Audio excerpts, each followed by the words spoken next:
तीसरे भाव में नेमिनाथ दादा का जन्म होता है। तब नेमिनाथ दादा का नाम है चित्रगति और राजीवती का नाम होता है रत्नवती।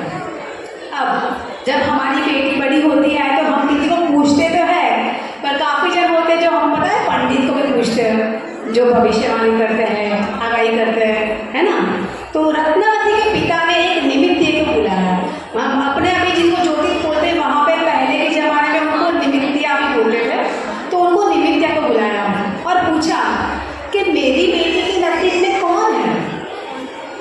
हर किसी के पिता को होता है ना कि मेरी बेटी के नसीब में कौन है। तो वो निमित्तिया बोलता है कि जो पुरुष आपका खड़क छीन लेगा, खड़क छीन लेगा। हमारा जी मैं थोड़ा सा सबको समझना है वो वर्ड भी बोलूंगी, क्योंकि हमारे छोटे बच्चे स्टोरियाँ देखने सुने हैं और काफी बड़ों को भी नहीं पता। खड़क यानी तलवार, जो राजा की तलवार होती है, जो राजा की खुद की जो तलवार होती है।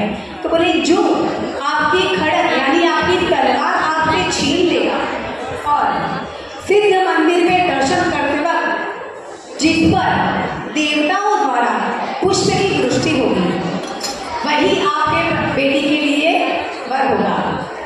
अब हमसे कोई बोले कि तुमसे ये कोई छीन लेगा तो हम क्या करेंगे? खुश होंगे कि गुस्सा होंगे? कोई हमसे कोई चीज हमारी छीन लेगा तो उससे हम खुश होंगे कि गुस्सा होंगे? बताइए, गुस्सा हो गए ना। पर यहाँ उल्टा था, यहाँ पे राजन खुश हो गए कि जो मुझसे मेरी खड़क छीन लेगा, मुझसे छीन लेगा, यानी वो कितना बड़ा महारथी बलवान होगा।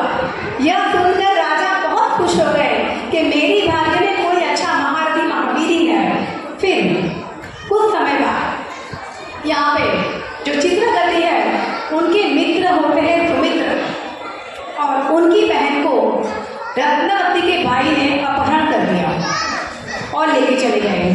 तो अपने फ्रेंड की बहन को कोई लेके जाता है तो हम भी जाते हैं ना, बच्चा के साथ में जाते हैं ना। मैं सब चीज थोड़ा सा अपना वाला भी टोन बताऊंगी, थोड़ा सा वो भी बताऊंगी, तो आपको भी मजा आएगा सुनने में। तो वहां पे चित्रगति जाते हैं सुमित्रा की बहन को बचाने के लिए, और जब वहां पे बचाने जाते हैं तो उसको बचा भी लेते हैं और युद्ध करना पड़ता है। तब उस युद्ध में रत्नवती के भाई भी होते हैं और रत्नवती के पिता भी होते हैं, और उस युद्ध के दौरान चित्रगति राजन की तलवार छीन लेते हैं। उस युद्ध में वो राजन की तलवार छीन लेते हैं, पर उस समय राजन को ये चीज नहीं आती ना, हमको एक को याद नहीं आता, हमको युद्ध में या उसने मेरा दे दिया वैसे ही लगता है। तो वो युद्ध हो गया, तलवार छीन ली उनकी। फिर कुछ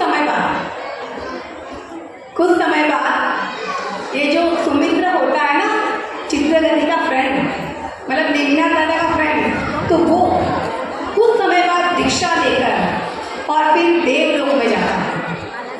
जब ये सुमित्र देवलोक में जाता है और चित्रगति तो धरती भरत क्षेत्र में थे, और जब भरत क्षेत्र में चित्रगति सिद्ध मंदिर के दर्शन करने जाते हैं, तब क्योंकि देवलोक में तो उनका मित्र सुमित्र है, तो जब वे दर्शन करने जाते हैं तब सुमित्र वहां से पुष्प की वृष्टि कर रहे हैं, कुसुम की वृष्टि कर रहे हैं। और उसी समय उसी मंदिर में रत्नवती के पिता और रत्नवती भी वहां मौजूद होती है। और जब वे ये नजारा देखते हैं तब एकदम से राजा को याद आता है कि अरे ये तो वही महारथी है जिसने मुझे युद्ध में हराया था और मेरी तलवार छीनी थी, और आज उसके ऊपर पुष्प की वृष्टि